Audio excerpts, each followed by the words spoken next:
हाय दोस्तों, कैसे हो आप सभी। मैं बादल सोनी आप सभी का स्वागत करता हूँ मेरे यूट्यूब चैनल ऑलराउंडर ट्यूटोरियल्स में। आज मैं आप सभी के बीच डीएलएड का पाठ्य योजना जो कॉलेज द्वारा बनाने के लिए दिया जाता है उसे किस तरह लिखना है उसको आपको बताने वाला हूँ। ठीक है, इस वीडियो में आपको कैसे लिखना है उस पाठ्य योजना को, किस टाइप में कैसे कैसे बांटते हुए इसका रूपरेखा बनाना है, इसको पूरी इस वीडियो में बताऊंगा। ठीक है, तो सबसे पहले आप परियोजना जो भी पाठ्य योजना लिख रहे हो उसको क्रमांक करके लिख देना ऊपर में। ठीक है, उसके बाद एक बॉक्स बनाना, उसमें लिखना है शाला का नाम जिसमें आप जो भी स्कूल में पढ़ाते हो। जैसे मैं ज्ञानदीप स्कूल में पढ़ाता हूँ तो उसका नाम लिखा हूँ ज्ञानदीप उच्चतर माध्यमिक महाविद्यालय नवापारा। और उसके बाद कक्षा पाँचवीं का जो मैं पाठ्य योजना बना रहा हूँ कक्षा पाँचवीं के लिए है, तो इसमें कक्षा पाँचवीं लिखा हूँ। ठीक है, विषय पर्यावरण अध्ययन, प्रकरण क्या है जड़ और पत्ती। तो मैं इस जो आज इस पाठ्य योजना में बताने वाला हूँ वो क्या है, जड़ और पत्ती के बारे में पूरा बताऊँगा, तो इसको इसमें लिख दिया हूँ। ठीक है, उसके बाद नेक्स्ट टॉपिक आता है सामान्य उद्देश्य। सामान्य उद्देश्य में क्या लिखना है, आप जो बच्चों के लिए पढ़ा रहे हो उसका मेन उद्देश्य क्या है, आप बच्चों को क्या सिखाना चाहते हो, तो उसका उद्देश्य लिखना है आपको। मैक्सिमम 5 और मिनिमम 3 लिखना है। ठीक है, तो मैक्सिमम 5 लिखना है। तो पहला क्या है, विद्यार्थियों के पर्यावरण के प्रति रुचि उत्पन्न करना, विद्यार्थियों में बौद्धिक विकास बढ़ाना, विद्यार्थियों की तार्किक शक्ति बढ़ाना, विद्यार्थियों में दैनिक जीवन में पर्यावरण का महत्व समझाना, पर्यावरण के संरक्षण एवं प्रकृति के प्रति मित्रता का भाव उत्पन्न करना। ये सामान्य उद्देश्य हो गया। विशिष्ट उद्देश्य में क्या लिखोगे आप, जो आप प्रकरण में लिखे हो, प्रकरण में आप बताना चाहते हो, वही आपके विशेष उद्देश्य में आएगा। विद्यार्थी की जड़ तथा पत्ती के बारे में अध्ययन करेंगे।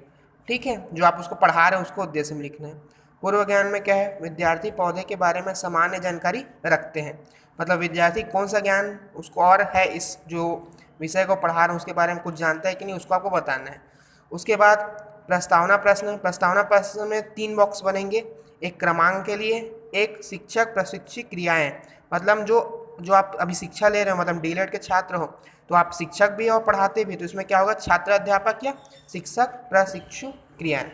उसके बाद क्या है, विद्यार्थी क्रियाएं, मतलब आप पढ़ाओगे प्रश्न पूछोगे तो विद्यार्थी का क्या प्रतिक्रिया रहेगा उसको आपको लिखना है। जैसे प्रश्न 1 में आप क्या आपने पौधा देखे हैं, तो विद्यार्थी बोलेंगे हाँ। तो ये कैसे रहेगा, सरल से कठिन की ओर रहेगा ना, आपको सरल पूछते जाना है और ऐसा प्रश्न पूछना है लास्ट में या बीच में जो समस्यात्मक हो और बच्चा ना बता पाए, फिर वहाँ से आपको पढ़ाना चालू करना है। ठीक है, तो ये पहला प्रश्न एकदम सरल था, आप पौधा देखा है तो सब बच्चे देखे हैं हाँ। दूसरा प्रश्न क्या पूछोगे, उसके कौन कौन से अंग होते हैं, तो कौन कौन से अंग देखे बच्चे बताए, जड़ तना पत्ती फूल इत्यादि। तीसरा प्रश्न में कौन कौन कौन सा भाग जमीन के अंदर ऊपर होता है, तो तना पत्ती फूल ये बताए। फिर वो पूछा कौन सा भाग जमीन के अंदर रहता है, तो जड़। फिर उसके बाद पूछा जड़ कितने प्रकार के होते हैं, तो यहाँ पर बच्चे अब नहीं बता पाए, तो यहाँ समस्यात्मक प्रश्न हो गया, तो छात्रों द्वारा कोई उत्तर नहीं दिया गया, तो इसमें अब आपको पढ़ाना चालू करना है। तो उसके बाद आएगा उद्देश्य कथन। उद्देश्य कथन में क्या बताओगे, बच्चों को आज हमें पौधों के में पाई जाने वाली विभिन्न प्रकार की जड़ों पत्ती के प्रकार का अध्ययन कराना है। ठीक है, उसके बाद जो होता है शिक्षण व्यू रचना, तो इसमें 3 विधि हो, मतलब 3 प्रकार के होते हैं, शिक्षण विधि, शिक्षण प्रविधि और शिक्षण सूत्र। तो शिक्षण विधि मतलब आप किस तरीके से पढ़ा रहे हैं, आपका व्याख्यान है या लेखन है, ये सब चीज़ आएगा। प्रविधि मतलब आप क्या उदाहरण दे के पढ़ा रहे हैं उनको, कोई प्रोजेक्टर में पिक्चर दिखा के या पौधे को ला के दिखा रहे हो, उदाहरण हो गया।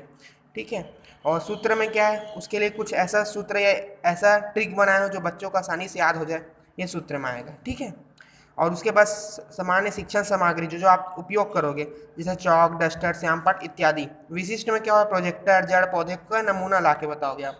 ठीक है, ये विशिष्ट होगा। सामान्य जो जनरल उपयोग होता है। तो ये पहला काम इधर खत्म हो गया ना, इतने आपके चीज़ थे, आप स्क्रीनशॉट ले सकते हैं इसका, पहला पेज का, ये दूसरे पेज का। ठीक है, उसके बाद है प्रस्तुतिकरण। प्रस्तुतिकरण में आपको क्या है, जो आप पढ़ाना चाहते हो उसको लाइन लाइन बताओगे। पहले जड़ के बारे में बता दिया मैं, देखो ये आपका देख सकते हो। ठीक है, और उसके बाद बॉक्स क्या बने, शिक्षण बिंदु, जिसमें आप टॉपिक को बता रहे हैं, जड़ के बारे में बताया तो यहाँ पास आएगा। उसके बाद छात्र अध्यापक द्वारा कार्य, उसको क्या किया, जमीन के अंदर जो पाए जाने वाला भाग है उसको क्या बोलते हैं, जड़, जो उसको पानी और खनिज लवण को पूरे पौधे तक पहुँचाने का काम करता है। ठीक है, तीसरे बॉक्स में आएगा छात्र विद्यार्थी का कार्य। इसमें क्या होगा, ध्यानपूर्वक सुना गया और अपने कॉपी में लिखा गया।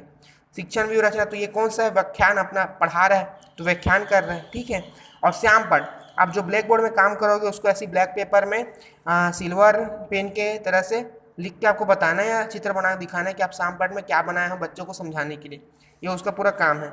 वैसे ये लिखा हुआ है, ठीक है। तो आप इसका स्क्रीनशॉट ले लो, क्योंकि एक एक बताऊंगा बहुत लंबा वीडियो बन जाएगा। आप इसका स्क्रीनशॉट लेके देख सकते हैं पूरा, ठीक है।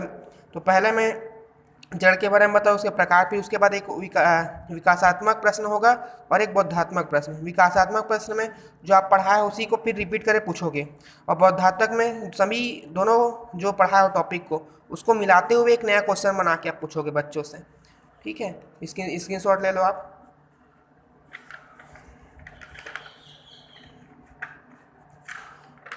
उसके बाद नेक्स्ट पेज में सेम वही अगला जो टॉपिक पढ़ाना चाह रहे हैं उसको बताया मैं, पत्ती के प्रकार जो रेशेदार मूसलाधार है।